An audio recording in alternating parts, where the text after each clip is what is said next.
Another horrific attack in France yesterday by two people apparently acting for ISIS.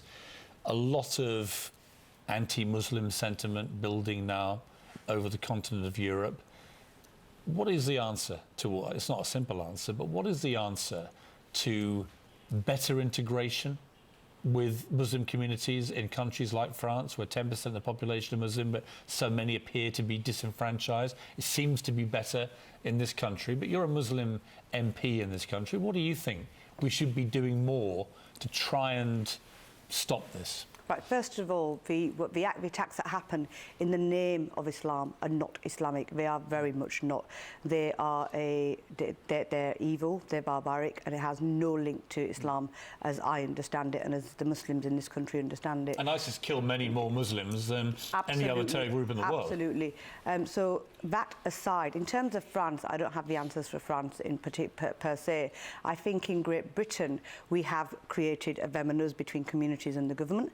I think the approach to the government's approach to integrate or building resilient communities has shifted over the last course of 10 years post 7/7, and I think that needs to go back. The communities have their own solutions where I come from, so I think we need to engage with communities and different communities and have braver conversations. It's really interesting what you're saying, because I think this them and us thing is really damaging, and it creates a kind of almost ghetto environment in places. We've seen this in places like Nice.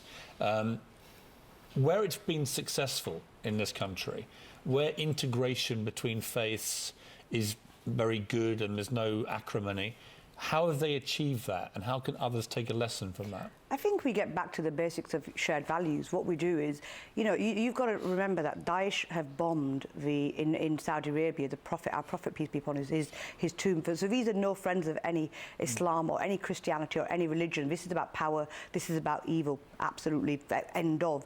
In terms of where we have integrated, you've got to look at integration is parallel to poverty. It is parallel to aspiration. It is parallel. So in Bradford, we are very least integrated according to statistics.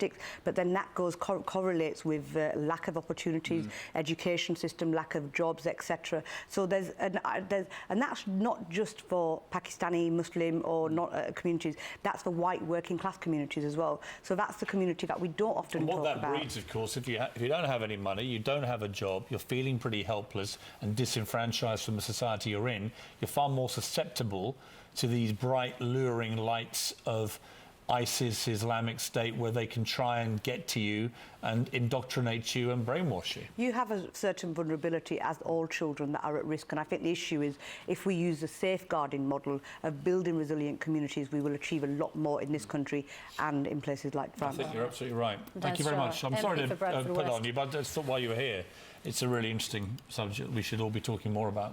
It's clear, you know, that you know, she had set up this server, email server, private email server, and you know, had been communicating with it